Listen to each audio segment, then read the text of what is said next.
அஸ்ட்ரோசைன் channel வாயிலாக உலகெங்கும் வாழ்ந்து கொண்டிருக்கின்ற சகோதர சகோதரிகளுக்கு அன்பார்ந்த வணக்கங்கள் மற்றும் வாழ்த்துக்கள்.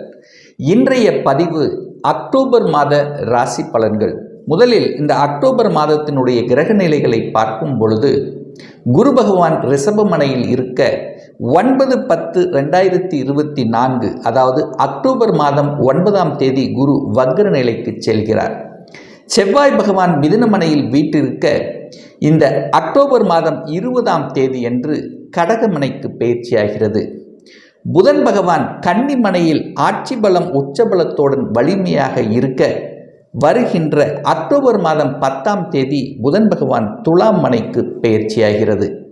சூரிய பகவான் 17/10/2024 அன்று துலாம் மனைக்கு பயிற்சியாகி அங்கு நீச்ச பலத்தை அடையப் போகிறார். சனி பகவான் வக்ர நிலையில் கும்பமனையில் வீட்டிருக்க சுக்கிர பகவான் 13/10/2024 அன்று விருச்சிகமனைக்கு பயிற்சியாகிறது. இந்த ராகு பகவான் மீனமனையிலும் கேது பகவான் கன்னிமனையில் இருக்கக்கூடிய இந்த அக்டோபர் மாதத்தில் என்ன மாதிரியான பலன்கள், சாதகம் என்ன, பாதகம் என்ன, எதை செய்யலாம், எதை செய்யக்கூடாது, என்ன மாதிரியான தெய்வ வழிபாடு உகந்தது என்பதை பற்றித்தான் இந்த பதிவில் நம்ம டீட்டெயிலாக பார்க்க போகிறோம். அதற்கு முன்னால் நம்முடைய சேனலை நீங்கள் ஃபர்ஸ்ட் டைம் பார்ப்பவர்கள் என்றால் மறக்காம சப்ஸ்கிரைப் பண்ணிக்கிங்க. கன்னிராசி அன்பர்களே, இந்த அக்டோபர் மாதம் என்ன மாதிரியான பலனை தரும் அப்படின்னு பார்க்கும் பொழுது உங்கள் ராசிநாதன் லக்னநாதனான புதன் பகவான் ஆட்சி பலம் உச்சபலம் மூலத்திரிகோணம் பலம் பெற்று வலிமையாக இருக்கக்கூடிய ஒரு மாதம். ஸோ இந்த மாதம் எதுவரைக்கு வலிமையாக இருக்கார் உங்கள் ராசிநாதன்னா 10ஆம் தேதி வரை இருக்கார். அப்போ 10ஆம் தேதி வரை நீங்கள் நினைத்த அத்தனை செயல்களும் நல்ல விதமாக நடைபெறக்கூடிய ஒரு காலகட்டம் அப்படின்னு எடுத்துக்கலாம். ஸோ புதனோட கேது இருக்கார். புதன் கேது இணைந்த என்ன ஒரு நல்ல ஞானத்தை தரும், நல்ல உள்ளுணர்வு சக்தியை தரும். எதை செய்தால் நன்று, எதை செய்தால் தீமை என்கின்றது அளந்து ஆராய்ந்து செயல்பட கூடிய தன்மையை கொடுக்கும். அதாவது நல்ல ஞானத்தையும் உள்ளுணர்வு சக்தியை தரும். குரு பார்க்கிறார். குரு பார்த்தால் கோடி நன்மை. உங்க ராசியை குரு பார்க்கிறார். கடவுள் உங்களை பார்க்க போறார். கடவுளினுடைய அனுகிரகம் இருக்கு. பெரியோர்களின் ஆசீர்வாதம் உண்டு. குருமார்களினுடைய ஆதரவு உண்டு. உங்களை விட வயதில் மூத்தவர்கள், உங்களை விட பெரியவர்கள், அதாவது சமூகத்தில் ஒரு நல்ல பொசிஷன் இருக்கவங்களுடைய பார்வை உங்க மேல விழுகிறது அப்படின்னு சொல்றோம். அப்ப குரு கேது கனெக்ட் ஆகிறார். கேல யோகம் இருக்கிறது. நல்ல தனம் கிடைக்க போகிறது அப்படின்னு சொல்லலாம். சூரியனும் அங்க இருக்கார். குரு சூரியன் இணைகிறது. சிவராஜ்ய யோகம் அப்படின்னு சொல்லுவோம். ஸோ நல்லது நடக்கக்கூடிய, நீங்கள் யாரு என்று மற்றவர்களுக்கு சமுதாயத்துக்கு தெரியக்கூடிய விதத்தில் இந்த 10 நாள் அழகா அற்புதமா இருக்க போகிறார். அதற்கப்புறம் உங்க ராசிநாதன் எங்க போய் அமர்கிறார்? 2ஆம் இடமான தனஸ்தானம், குடும்பஸ்தானம், வாக்குஸ்தானத்தில் போய் உட்கார போகிறார். அங்கு சுக்கிரன் ஆட்சி பலத்தோட வலிமையா இருக்கார். அப்போ 10, 11, 12 தொட்டது துளங்கக்கூடிய, தனத்தில் பெருகக்கூடிய, குடும்பத்தில் நல்ல சந்தோஷ நிகழ்வுகள் நடக்கக்கூடிய ஒரு அற்புதமான ஒரு காலகட்டம் இந்த 10, 11, 12ஆம் தேதி. அதன் பிறகு சுக்கிரன் அதாவது பயிற்சி ஆகிறார். எங்க போகிறார்? 3ஆம் இடத்துக்கு மாறுகிறார். ஆனால் சூரியன் 2ஆம் இடத்துக்கு வந்துடுறார். அப்போ விரையாதிபதியோடு சேர்றார். அப்போ என்ன ஆகும்? விரயமாக போகிறது. குடும்பத்துக்கு தேவையான பொருள்களை வாங்கி மகிழ்வீர்கள். பிரயாணத்துக்கு செல்லும், உங்கள் பணம் பிரயாணத்துக்கு செல்லக்கூடிய அமைப்பு, வெளிநாட்டுக்கு செல்லக்கூடிய தன்மை, டிராவல் பண்ணக்கூடிய தன்மை, பொருள்கள் வாங்கி மகிழ, குடும்பத்துக்கு அதாவது என்ன செலவாக போகிறது, சுப காரியங்களுக்காக செலவு செய்ய போறீங்க அப்படின்னு எடுத்துக்கலாம். 3ஆம் அதிபதியாக இருக்கக்கூடிய செவ்வாய் 10ஆம் இடத்துல போய் அமர்ந்து திக்பலத்தோட வலிமையா இருக்கார். முயற்சி ஸ்தானாதிபதி வலுப்பெறக்கூடிய ஒரு நல்ல மாதம். அப்போ தன்னம்பிக்கை பெருக போகிறது. தைரிய வீரியத்துடன் செயல்படக்கூடிய தன்மை, துணிந்து செயல்படுவீங்க அப்படின்னு சொல்லுவேன். செவ்வாய் கோபக்காரன், ஆக்ரோஷம், கோபம் வரும், ஆக்ரோஷம் வரும். அதாவது ஸ்ட்ரெயிட் ஃபார்வர்டாக இருக்கக்கூடிய தன்மையை கொடுக்கும். அதிகாரத்தில் செயல்படக்கூடிய தன்மை இருக்கும். டிராவல் மூலமாக நல்ல அனுகூலங்கள், புதிய புதிய ஒப்பந்தங்கள், தொழில் ரீதியில் புதிய ஒப்பந்தங்கள் கிடைக்கக்கூடிய தன்மை. செவ்வாய் போய் 10ல் அமர்ந்திருக்கார். ரியல் எஸ்டேட் துறையில் ஒரு நல்ல வளர்ச்சி. இதுவரைக்கும் என்ட்ரி ஆகலைன்னா என்ட்ரியாக வைக்கும். இதுவரைக்கும் விற்பனை ஆகலைன்னா விற்பனையாகக்கூடிய ஒரு நல்ல காலகட்டமாக நிச்சயமாக இந்த கன்னிராசி என்பவர்களுக்கு அமைய போகிறது. அப்போ சுக்கிரனால வளர்ச்சி. சுக்கிரனை குரு பார்க்கிறார். அப்போ என்ன? தனக்காரகன் சுக்கிரனை பார்க்கறது, தனஸ்தானாதிபதி பார்க்கறது. அப்போ பணம் பெருக போகிறது. பணம் ஏதோ ஒரு ரூபத்தில் உங்களுக்கு வந்து கொண்டே இருக்கும். இந்த மாதம் தனத்துக்கு குறை இருக்காது. தொழிலையும் பெரிய பாதிப்பை கொடுக்காது, தொழிலில் அதிகாரத்தை கொடுக்கக்கூடிய அம்சத்தையும் நிச்சயமாக உங்களுக்கு உருவாக்கும். 4ஆம் அதிபதியாக இருக்கக்கூடிய அந்த குரு பகவான் 9ஆம் இடம் என்கின்ற பாக்கியஸ்தானத்தில் உட்காரும்போது நல்லது தான். அப்போ ஒரு நல்ல பாக்கியம் கிடைக்கப் போகிறது. செவ்வாய் திக்பலத்தோடு இருக்க போகிறார். 4ஆம் அதிபதி 9ஆம் இடத்தில் இருக்குது. ஒரு வீடு வாங்கணும் ஆசையாக இருக்கா, வாங்கக்கூடிய யோகம் இருக்கிறது அப்படிங்கிறத சொல்லலாம். அல்லது மாறக்கூடிய தன்மை, அதாவது மாற்றம் தானே, கல்விக்காக மாறக்கூடிய தன்மை, தன்னுடைய சொந்த ஊரை விட்டு வெளியில் செல்லக்கூடிய தன்மையை கொடுக்கும். விவசாயத்தில் ஈடுபடக்கூடிய, அது ஏன்னா விவசாயம் சார்ந்ததில் புதிய தொழில்நுட்பங்களை புகுத்தக்கூடிய தன்மை இருக்கும். வித்தியாசமாக செயல்படலாம் அப்படிங்கிற அந்த எண்ண ஓட்டத்தை கொடுக்கும். அதாவது ஒரு ஸ்ட்ராட்டஜி பிளான் வகுப்பீங்க, இப்படி செய்தால் இது நல்லது, விவசாயத்துக்கு எது செய்யணுமோ அது செய்யக்கூடிய ஒரு காலகட்டம். விளைவிக்க பொருள்கள் மூலமாக லாபத்தை கொடுக்கக்கூடிய தன்மை. கால்நடை வளர்ப்பு, 4 கால் பிராணிகள் என்று சொல்லக்கூடிய கால்நடைகள் வளர்ப்பு சம்பந்தப்பட்ட துறையில் இருக்கக்கூடிய கன்னிராசி என்பவர்களுக்கு இந்த மாதம் நல்லவைகள் நடக்கக்கூடிய தன்மைங்கிறது இருக்கு. 5ஆம் இடத்தை குரு பார்க்கிறார். பூர்வ புண்ணிய ஸ்தானம், பஞ்சம ஸ்தானம், காதல் ஸ்தானம் என்று சொல்லக்கூடிய 5ஆம் இடத்தை குரு பார்ப்பது, அது 9ஆம் இடத்திலிருந்து பார்க்கிறது. அனைத்து விதத்திலும் கடவுளினுடைய அனுகிரகம் கிடைக்கக்கூடிய, குலதெய்வத்தினுடைய ஆசீர்வாதம் கிடைக்கக்கூடிய ஒரு நல்ல மாதம் தான் இந்த கன்னிராசி என்பவர்கள் சொல்லலாம். குழந்தைகளால நல்லவைகள், குழந்தைகள் ஆசைப்பட்டதை படிக்கக்கூடிய தன்மை. இதுவரைக்கும் படிக்கல, மந்தமா இருந்தார், சொல்ற பேச்சு கேட்கல.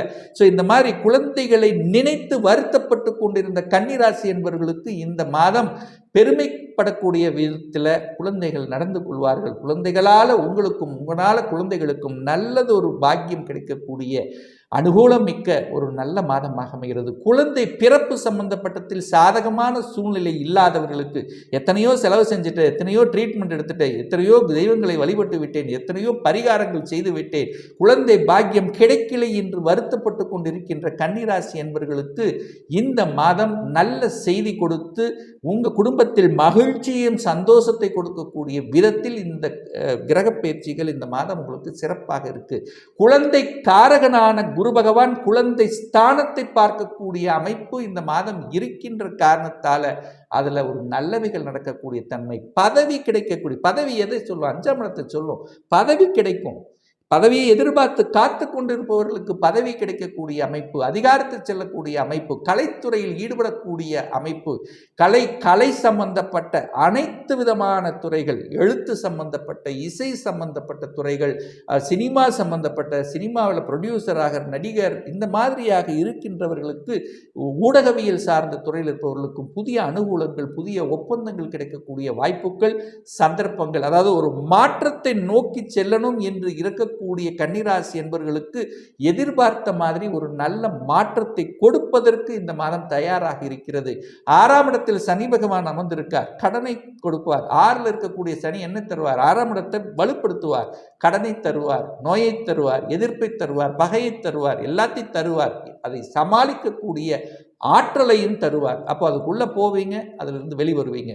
அப்போ கடன் விஷயத்தில் கொஞ்சம் கண்ணும் கருத்துமாக இருக்கணும். யாரை நம்பியும் பணத்தை கொடுக்கக்கூடாது, யாருக்கும் ஜாமீன் கையெழுத்து போடக்கூடாது. ஸோ இந்த மாதிரியான விஷயங்களில் கொஞ்சம் கவனமாக இருப்பது நல்லது. 7ஆம் இடத்தில் ராகு இருக்கார், 7ல் ராகு இருக்கு, லக்னத்தில் கேது இருக்கு, அதனால் திருமண தடை கொடுத்து விடுமா, பிரச்சனை கொடுத்து விடுமா அப்படின்லாம் நீங்கள் பயப்பட வேண்டிய அவசியம் இல்லை. குருவின் வீட்டில் இருக்கக்கூடிய ராகு உங்களுக்கு நல்லதைத்தான் செய்ய போகிறார். குரு பாக்கியஸ்தானத்தில் இருந்து உங்கள் ராசியை பார்க்கிறார், 5ஆம் இடத்தை பார்க்கிறார் அல்லவா? அப்போ நிச்சயமாக திருமண யோகம் உங்களுக்கு வந்து விட்டதுன்னு சொல்லலாம். அப்போ திருமணம் நடக்காத, திருமணத்துக்காக எத்தனையோ வரன்களை பார்த்து தட்டி கழித்து கொண்டிருந்தவர்களுக்கு, ரொம்ப நாளாக பார்த்துட்டு இருந்தோமே அமைய மாட்டேங்குது என்று வருத்தத்தில் இருப்பவர்களுக்கு திடீர் என்று திருமணம் ஃபிக்ஸ் ஆகி அதன் மூலம் சந்தோஷங்கள், ஒரு மாற்றத்தை வரக்கூடிய அம்சம் இந்த காலகட்டம் உங்களுக்கு சிறப்பாக இருக்கு. ஒரு சிலர் வெளிநாட்டுக்கு செல்லக்கூடிய யோகமும் இந்த மாதம் இருக்கிறது. கடல் கடந்து செல்லக்கூடிய, ரொம்ப நாள் ஆசைப்பட்டிருப்பாங்க, நான் வெளிநாட்டில் போய் வேலை பார்த்தே ஆகணும், ஒரு ஐடி செக்டரில் உள்ளே போகணும், இந்த மாதிரி என்ன ஓட்டத்தில் இருக்கக்கூடிய இந்த கன்னிராசி அன்பர்களுக்கு ஒரு நல்ல பாக்கியத்தையும் உங்களுடைய எண்ணங்களை விருத்தியாவதற்கான அமைப்பு கடவுளினுடைய திருவருள் உங்களுக்கு நிச்சயமாக நீங்கள் எந்த இஷ்ட தெய்வத்தை வணங்கி கொண்டிருக்கிறீர்களோ அந்த குருவினுடைய அருள் இந்த மாதம் உங்களுக்கு சிறப்பாக இருக்க போகுதுன்னு சொல்லலாம். 10ஆம் இடத்தில் செவ்வாய் திக்பலத்தோட வலிமையாக இருக்கார், புதன் வீட்டில் இருக்கார், உங்கள் ராசிநாதன் அதாவது 10ஆம் இடத்தில் இருக்கார் அல்லவா செவ்வாய். அந்த செவ்வாய் திக்பலத்தோட வலிமையாக இருக்கார், அதிகாரத்தை கொடுக்கக்கூடிய தன்மை இருக்கும். சீருடை பணியாற்றி கொண்டிருப்பவர்கள், சீருடை அணிந்து அதாவது யூனிஃபார்ம் சர்வீஸ்ன்னு சொல்லுவோம் பார்த்தீங்களா, அதில் இருக்கக்கூடிய அத்தனை கன்னிராசி என்பவர்களுக்கு நல்லவைகள், நல்ல மாற்றங்கள், நீங்கள் நினைச்சது நடக்கக்கூடிய அமைப்பு, அதிகாரத்தை கொடுக்கக்கூடிய அமைப்பு, ஒரு சிலருக்கு பதவி கிடைக்கக்கூடிய அமைப்பு, விரும்பிய இடத்தில் மாற்றலாகக்கூடிய தன்மை, ஒரு சிலர் central government to state to central இந்த மாதிரி மாறி செல்லக்கூடிய அமைப்புகள் இருக்கிறது. அதே சமயத்தில் பார்த்தீங்கன்னா ஒரு சிலர் அரசாங்கம் சார்ந்த விஷயத்தில் அனுகூலத்தை கொடுக்கக்கூடிய அம்சங்களும் இந்த மாதம் உங்களுக்கு சிறப்பாக இருக்கிறதுன்னு சொல்லலாம். அதே சமயத்தில் விரயம் அப்படின்னு எடுத்துக்கொண்டால் அது வழக்கு சார்ந்த விஷயங்கள், ரொம்ப நாளாக இழுத்தடிச்சுட்டே இருக்குப்பா, இதுக்கு ஒரு முடிவு வந்தால் நல்லா இருக்கும் அப்படின்னா ஒரு சொல்யூஷனை கொடுக்கக்கூடிய மற்றவர்கள் உங்களை விட பெரிய லெவலில் இருக்கிறவங்களுடைய அனுகூலம் ஆதரவு கிடைக்கக்கூடிய அம்சத்தில் இருக்குது. அதே சமயத்தில் சூரியன் நீசமாக இருக்கிறனால அரசு சார்ந்த விஷயத்தில் எந்த தவறுதலுக்கும் செல்லக்கூடாது, தண்டனை அனுபவிக்கக்கூடிய தன்மைக்கு சென்று விடுவீர்கள். அதாவது கவர்மெண்ட் ரூல்ஸ் அண்ட் ரெகுலேஷனை சரியாக பின்பற்றணும் என்பதை மட்டும் ஞாபகத்தில் வைத்து கொள்ளுங்கள். அப்போ ஒரு நல்ல மாற்றத்தையும் அனுகூலத்தையும் திருப்பங்களை கொடுக்கக்கூடிய ஒரு மாதமாக நிச்சயமாக இந்த கன்னிராசி அன்பர்களுக்கு அமையும். ஒரு நல்ல தெய்வ வழிபாடு அப்படின்னு எடுத்துக்கொண்டால் ஒவ்வொரு புதன்கிழமை என்று உங்கள் ராசிநாதன் என்று சொல்லக்கூடிய புதன், அப்போ புதன் அப்படின்னாலே மதுரை மீனாட்சி அம்மனை சென்று புதன்கிழமை என்று மதுரை மீனாட்சி அம்மனை வழிபடுவது அனைத்து விதத்திலும் உங்களுக்கு நன்மையை ஏற்படுத்தி கொடுக்கும். அதே சமயத்தில் முன்னோர்களினுடைய ஆசீர்வாதம் பெறணும் அப்படின்னா குலதெய்வத்தை அருள் வாங்குவது, அதாவது அமாவாசை என்று குலதெய்வத்தை சென்று வழிபடும் போது நிச்சயமாக முன்னோர்களினுடைய ஆசீர்வாதம் இந்த மாதம் நிச்சயமாக உங்களுக்கு கிடைக்க பெறும் அப்படிங்கிறதுல எந்தவித மாற்று கருத்தும் கிடையாது. இப்போ நான் சொன்னது கோச்சார ரீதியாக இந்த அக்டோபர் மாதத்துக்குரிய ஒரு பொதுவான பலன்கள். இந்த ராசி நட்சத்திரத்தில் பார்த்தீங்கன்னா பல கோடிக்கணக்கான பேர் இருப்பீங்க. எல்லாருக்கும் ஒரே மாதிரியான பலன்னா நிச்சயமாக இல்லை. ஏன்னா ஒவ்வொருத்தரும் டிஃப்ரெண்ட், ஒவ்வொருத்தருடைய ஜாதக அமைப்புகள் வேறுபடும், தசாபுத்திகள் வேறுபடும், அதற்கு தகுந்த மாதிரி பலன்கள் வேறுபடும். இந்த கோச்சார பலன்களை கண்டினியூஸியாக ஒரு 3 மாதம் பாருங்கள். நிச்சயமாக உங்களுக்கு பொருந்தி வரல அப்படின்னா உங்களுக்கு நடக்கக்கூடிய தசாபுத்திகள் 6, 8, 12ஆம் அதிபதியினுடைய தொடர்பில் இருக்கும். உதாரணத்துக்கு உங்கள் ஜாதகத்தில் 6ஆம் இடத்துல சனி செவ்வாய் இணைவு பெற்று ராகுவோடு கூடி இருக்கக்கூடிய நிலையில் உங்களுக்கு சனி திசையோ செவ்வாய் திசையோ ராகு திசையோ அல்லது அதனுடைய புத்திகள் நடக்கும்போது நிச்சயமாக உங்களுக்கு கடன், நோய், எதிர்ப்பு, பகை, வம்பு, வழக்கு, வேலை சார்ந்த விஷயத்தில் ஒரு அழுத்தம், ப்ரெஷர் நிச்சயமாக இருக்கும்.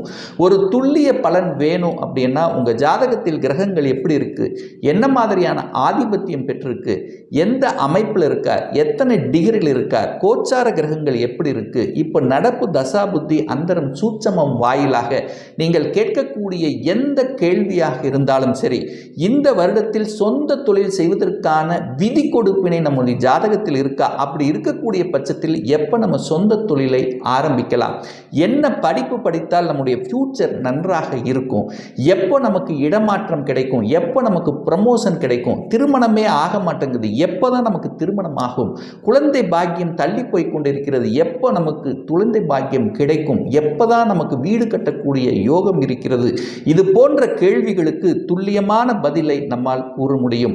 ஒரு பர்சனல் கன்சல்டேஷன் எடுக்கணும், ஒரு சுயஜாதகம் பார்க்கணும் என்று விருப்பமுடைய அன்பர்கள் டிஸ்பிளே தெரியக்கூடிய நம்பருக்கு வாட்ஸ்அப் மூலமாகவோ ஃபோன் கால் மூலமாகவோ தொடர்பு கொண்டு அப்பாயின்மெண்ட் பெற்றுக்கொண்டு கன்சல்டேஷன் எடுத்துக்கலாம். இந்த பதிவு நிச்சயமாக ஏதாவது ஒரு ரூபத்தில் உங்களுக்கு யூஸ்ஃபுல்லாக இருக்குங்கிறதுல எந்தவித மாற்று கருத்தும் கிடையாது.